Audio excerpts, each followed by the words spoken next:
Days in the life of one of these weird-looking things.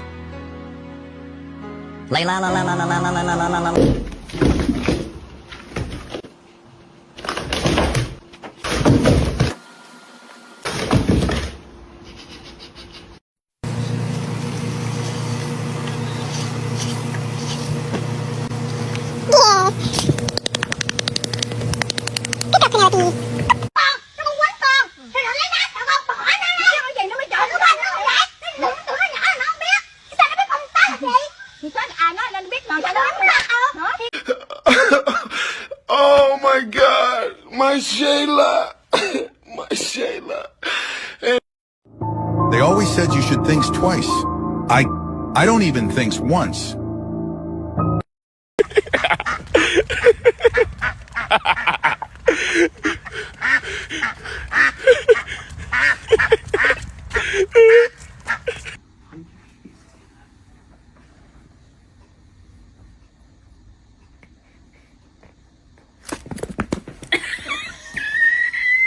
What happened?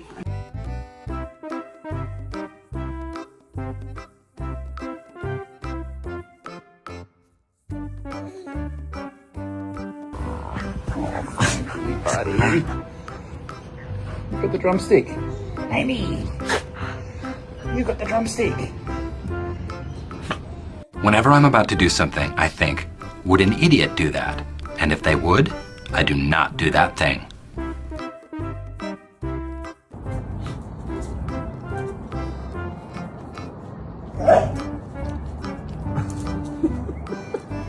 Oh, Amy, you're a funny boy.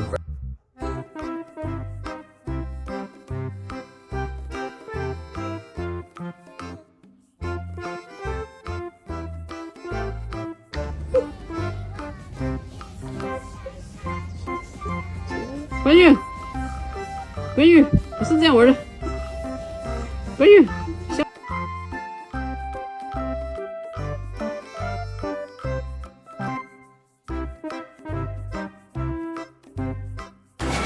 哎。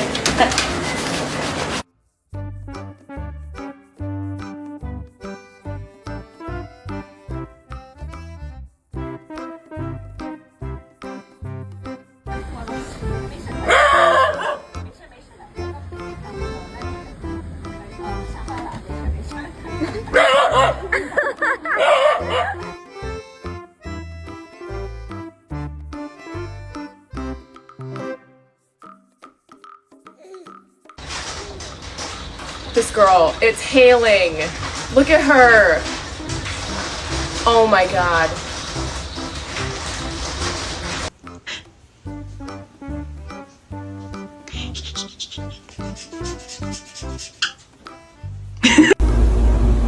Toby.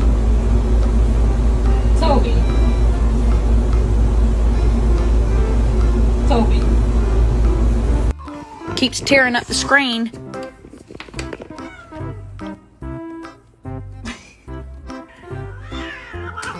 Clemson!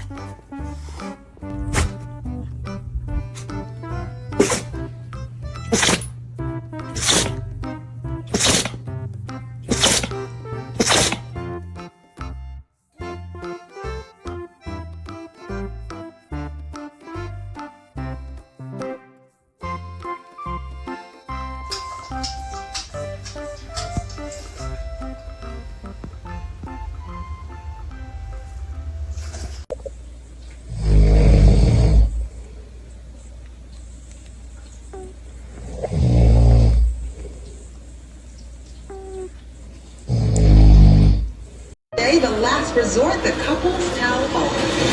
Gino, how are things between? They always said you should think twice. I don't even think once. They always said you should think twice. I don't even think once. Excuse me, sir. Man, dang it. Oh my gosh, guys, look. Duke fell asleep while looking out the window, waiting for his dad to come home. Hi, he's waving. Ahoy. Ahoy.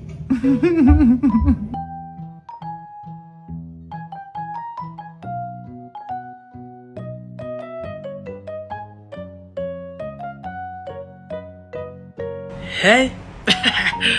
Hey. Hey.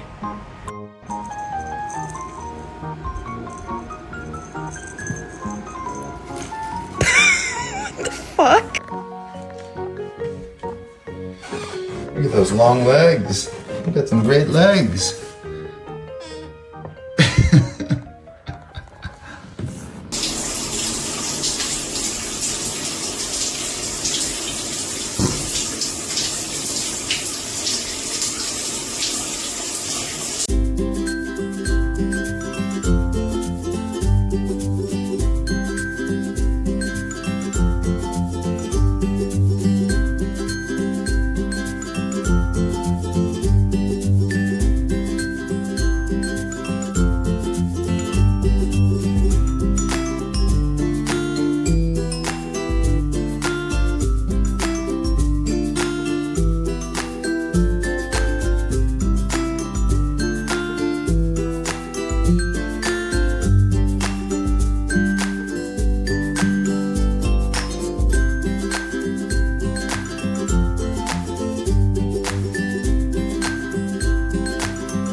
Dear my beloved audiences, today I want to tell you a story which is called Max's Journey Through Luxembourg. Max was no ordinary dog. With his golden fur, intelligent eyes, and boundless energy, he was the pride of the small town of Vianden, Luxembourg. Everyone in the village knew him, not just because he belonged to the town's postman, Leo, but because Max had a way of making friends wherever he went. Each morning, Max would follow Leo on his rounds, trotting through cobbled streets and up hilly paths, delivering letters and receiving pats from townsfolk. But Max wasn't just a companion. He was also a seeker of adventure. One crisp autumn morning, as Max and Leo began their deliveries, Max caught sight of a small, scruffy dog by the bakery. The stranger looked cold, hungry, and very much alone. Max trotted over, tail wagging. Hey there, Max barked gently. You look lost. The little dog shivered. Name's Bruno. I've come a long way from the city, trying to find my brother. We got separated when our family moved away. I thought he might be somewhere around here. Max tilted his head. That's rough. Want some help? Bruno looked up with hopeful eyes. You'd really help me? Of course, Max said. That's what friends do. And so began Max and Bruno's adventure through the heart of Luxembourg. Their journey started in Vianden. Max knew the town like the back of his paw, so he asked around at the markets and parks. No one had seen Bruno's brother, but they gave the dogs treats and warm blankets for the road. Next stop, Echternach. They crossed the winding Sauer River and made their way through the dense forests of the Mullerthal, known as Little Switzerland. The mossy cliffs and stone paths were slippery, but Max kept Bruno safe, barking warnings and encouraging him when he lagged behind. One evening, they took shelter in a small cave, the forest quiet around them. Max, Bruno whispered, curled beside him. Why are you doing all this for me? We just met. Max looked at the stars. Because I know what it's like to miss someone. Leo once got hurt and had to stay at the hospital for a week. I waited at the door every day, not knowing if he'd come back. I don't want you to go through that alone. Bruno didn't say anything, but he pressed closer, his tail gently wagging. A week into their journey, they arrived in Luxembourg City. It was bustling, so many smells, sights, and people. Max led the way through the old quarters, barking politely at shopkeepers and even sneaking into the train station to look at posters of lost dogs. Bruno froze near a cafe. On a poster board was a picture, a scruffy dog that looked just like him, only with a red collar. That's Benji, he cried. That's my brother. They looked closer. The poster was old and faded, but there was a note. Last seen in Esch-sur-Alzette. Without wasting a second, Max and Bruno set out toward the south of the country. They passed vineyards in the Moselle Valley, shared sausages with a kind hiker near Remich, and even caught a ride on a hay cart with a farmer who believed dogs brought good luck. As they entered Esch-sur-Alzette, Bruno's steps grew faster. Max could barely keep up. They checked parks, shelters, and, finally, a small bookstore near the edge of town. Max's ears perked up at a familiar scent. Inside, a woman was reading to children, and lying at her feet was a red-collared dog. Benji, Bruno called out. The dog lifted his head slowly, sniffed, and then bolted toward them. Bruno! The reunion was a flurry of wagging tails, excited barks, and joyful tears from the bookstore owner, who turned out to be the one who had adopted Benji after finding him lost a month ago. Bruno explained everything, and though it was hard, he knew Benji had found a good home. They spent one last night together, Max, Bruno, and Benji, under the stars in a quiet park. The next morning, Bruno made a decision. I'm going to stay here, he said. Benji and I were apart too long. But Max, thank you. You helped me find my family. Max gave him a nudge. You're my friend. That's what friends do. Max returned to Vianden with a few scratches, a worn paw, and a heart full of memories. Leo was waiting with open arms, tears in his eyes. Where have you been, boy? I missed you. Max barked joyfully, leaping into his arms. From that day on, Max was still the town's favorite dog. But sometimes when he passed by the bakery or trotted across the old stone bridge, he'd think of Bruno and their journey, the hills, the forests, the people, and the bond of friendship that had changed both their lives forever. If you like this video, please leave a like and a subscribe. It will really help our channel grow. But if you don't like it, then just skip it and don't forget to check out our other videos. Thank you very much and goodbye.